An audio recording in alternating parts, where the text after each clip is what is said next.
اب ہم لیکچر کے دوسرے حصے کی طرف آئیں گے۔ پہلے حصے میں ہم نے نظم مناظر سحر کے پہلے 3 بند کے الفاظ معنی اور تشریح پڑھی اور چوتھے بند کے الفاظ معنی پڑھے۔ اب ہم اس نظم کے چوتھے بند کی تشریح پڑھیں گے۔ چوتھے بند میں شاعر صبح کی خوبصورتی کو بیان کرتے ہوئے کہتا ہے کہ صبح کے وقت ایک عجیب سا احساس پیدا ہوتا ہے، انسان فطرت سے قریب تر ہو جاتا ہے۔ صحرا میں رنگ رنگ کے پھول کھل اٹھتے ہیں، سرسبز و شاداب وادیاں شبنمی قطروں سے لہلہا اٹھتی ہیں، تالاب کا صاف شفاف پانی موتیوں کی طرح نکھر جاتا ہے جس کی چمک آنکھوں کو خیرہ کرتی ہے۔ صبح کے وقت کا منظر اس قدر دلکش ہوتا ہے کہ یوں محسوس ہوتا ہے کہ جیسے آسمان کے ماتھے پر ایک چمکتا ہوا ستارہ آسمان کا جھومر ہے، جس سے آسمان کا حسن و جمال اور دلکشی میں اضافہ ہو جاتا ہے۔ اس دوران اگر انسان جنگل کے قدرتی منظر کا نظارہ کر لے تو یوں محسوس ہوتا ہے کہ کائنات میں اس سے زیادہ دلکش اور خوبصورت جگہ اور کوئی نہیں۔ بہتے ہوئے دریا کا کنارہ جنگل کے قدرتی حسن میں مزید اضافے کا باعث بنتا ہے۔ ان تمام مناظر کو دیکھ کر انسان کو سکون کا احساس ہوتا ہے، یوں لگتا ہے کہ جیسے ہر طرف پھول ہی پھول ہوں، کلیاں ہی کلیاں ہوں، ڈھیر و ڈھیر پھول کھلے ہوں اور ان پر شبنم کے موتی چمک رہے ہوں۔ یوں محسوس ہو رہا ہوتا ہے جیسے وہ پھولوں کا چہرہ دھلا رہے ہوں، جو کہ صبح کی خوبصورتی ہے۔ یہاں پر ایک حوالہ شعر ہے حفیظ جلندری کا۔ اٹھی حسینہ سحر پہن کر سر پر تاج زر، لباس نور زیب بر، چڑھی فراز کوہ پر، وہ خندہ نگاہ سے پہاڑ طور پر بن گئے، وہ عکس جلوہ گاہ سے سحاب نور بن گئے۔ یہ تھی بند نمبر 4 کی تشریح۔ اب ہم آئیں گے بند نمبر 5 کی طرف۔ بند نمبر 5، وہ روح میں انوار خدا صبح وہ صادق، وہ حسن جسے دیکھ کے ہر آنکھ ہو عاشق، وہ سادگی انسان کی فطرت کے مطابق، زری وہ افق نور سے لبریز وہ مشرق، وہ نغمہ داؤد پرندوں کی صدائیں، پیراہن یوسف کی وہ تاثیر ہوا میں۔ اب الفاظ معنی کی طرف آئیں گے۔ انوار کا مطلب ہے روشنی، صادق کا مطلب سچی یا سچائی، زری کا مطلب ہوتا ہے سنہرا، افق آسمان، لبریز بھرا ہوا، نغمہ داؤد علیہ السلام کی تلاوت، صدا کہتے ہیں آواز کو، پیراہن یوسف حضرت یوسف علیہ السلام کا لباس، اور تاثیر کا مطلب ہے اثر۔ اب ہم کریں گے بند نمبر 5 کی تشریح۔ اس شعر میں شاعر صبح کے منظر کو اس قدر دلکشی سے بیان کرتا ہے کہ یوں لگتا ہے کہ جیسے یہ انسان کی روح پر بھی اثر ڈال رہا ہو۔ گویا صبح کا نور و نعمت خداوندی ہے جو انسان کے جسم پر تو اثر کرتی ہی ہے، لیکن انسان کی آنکھیں جو ہیں اس کی خوبصورتی سے لطف اٹھاتی ہیں، جسم کو صبح کی ہوا ٹھنڈک بخشتی ہے۔ شاید ہی کوئی آنکھ ایسی ہو جو اس منظر کو دیکھ کر اس کی تعریف نہ کرے، اس منظر سے محبت نہ کرے، یہ ممکن ہی نہیں، کیونکہ انسان فطری طور پر حسن پرست ہے۔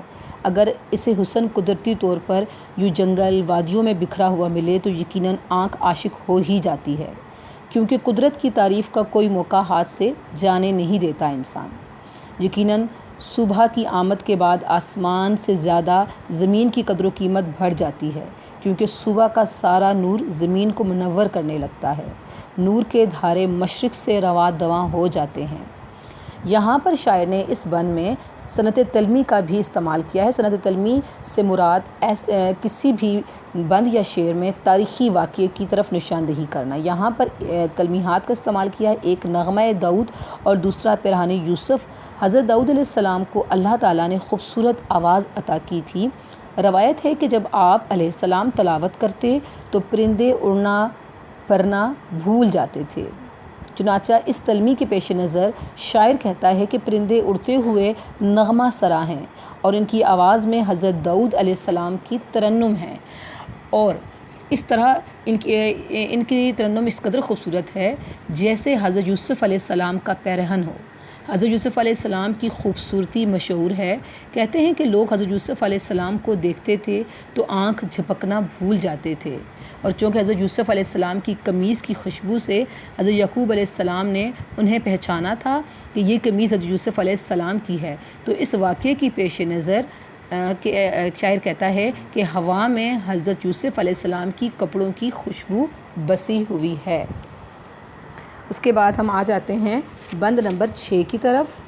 وہ برگ گلے تازہ، وہ شبنم کی لطافت، ایک حسن سے وہ خندہ سامان حقیقت، وہ جلوۂ اصنام، وہ بت خانے کی زینت، زاہد کا وہ منظر، وہ برہمن کی صباحت، ناقوس کے سینے سے صدائیں وہ فغاں کی، وہ حمد میں ڈوبی ہوئی آواز اذاں کی۔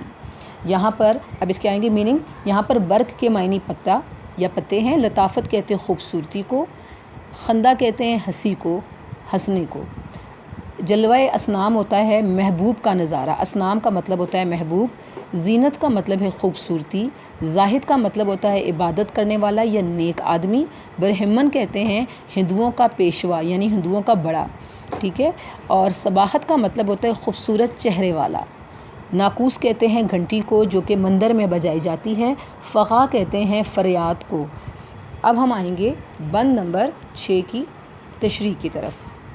اس بند میں جوش ملی آبادی صبح کے منظر کی تصویر کشی کرتے ہوئے کہتے ہیں کہ صبح کی کلیوں پر شبنم کے قطرے ایک عجیب نظارہ پیش کر رہے ہیں، یوں محسوس ہوتا ہے کہ وہ شبنم کی کلیوں کو غسل دے رہے ہیں۔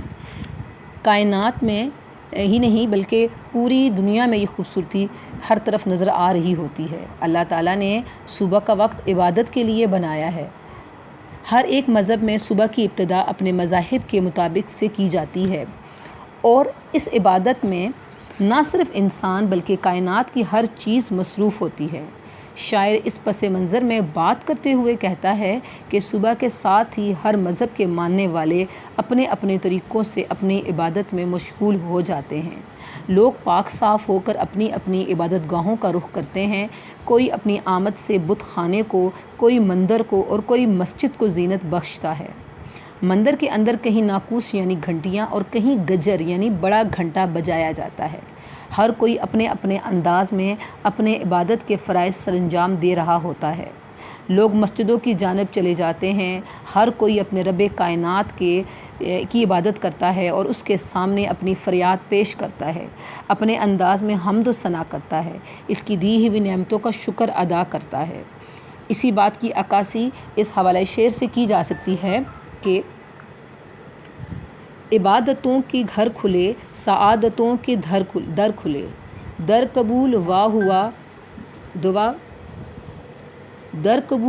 ہوا دعا کے وقت آ گیا، اذاں کی صدا اٹھی جگا دیا نماز کو، چلی ہے اٹھ کے بندگی لیے ہوئے نیاز کو، صنم کدا بھی کھل گیا اٹھا ہے شور سنک کا، چلو نماز یو چلو اٹھو پجار یو اٹھو، عبادتوں کے در کھلے سعادتوں کے در کھلے۔ اب ہم آ جائیں گے بند نمبر 7 کی طرف۔ بند نمبر 7 جو ہے میں آقا کا غلاموں سے یہ ہے کرب کا ہنگام، دل ہوتے ہیں سرشار فنا ہوتے ہیں آلام، چھا جاتی ہے رحمت تو برس پڑتے ہیں انعام، اس وقت کسی طرح مناسب نہیں آرام، رونے میں جو لذت ہے تو آہوں میں ہے مزہ، اے روح خودی چھوڑ کر نزدیک خدا ہے۔ اب یہ ہمارے جو ہے آخری ہے بند ہے ہماری اس نظم کا۔ اس بند میں جوش ملی آبادی جو ہے وہ کہتے ہیں کہ حقیقت میں صبح کا وقت اللہ اور بندے کے درمیان قریبی تعلق کا ہوتا ہے، جس میں انسان اپنی عبدیت کا اظہار کرتا ہے، خدا کی رحمت ہر طرف سے برس رہی ہوتی ہے۔ حقیقت میں عبادت ہی انسان کے دل کو نرم کرتی ہے۔ جب انسان خلوص دل سے خدا کے سامنے اپنی غلطیوں کا اعتراف کرتا ہے تو اللہ تعالیٰ نہ صرف اس کی خطائیں معاف کرتا ہے بلکہ اس پر آنے والی مصیبتوں اور پریشانیوں کو بھی دور کر دیتا ہے، کیونکہ اللہ تعالیٰ کی ذات رحیم ہے، کریم ہے، جس کی رحمت سے جس کی رحمت اس کے غضب پر حاوی ہے۔ جو ہر لمحہ منتظر رہتا ہے کہ کب اس کا بندہ اس کے سامنے آ کر اپنی غلطیوں کا اعتراف کرے۔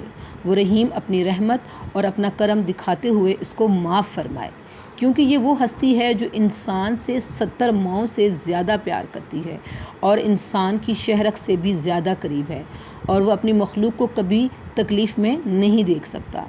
حالانکہ رب کائنات ہر وقت چھوٹی چھوٹی نیکیوں پر انعام دینے کے لیے تیار رہتی ہے، اس لیے صبح کا وقت اپنے گناہوں کی تلافی کا بہترین وقت ہے۔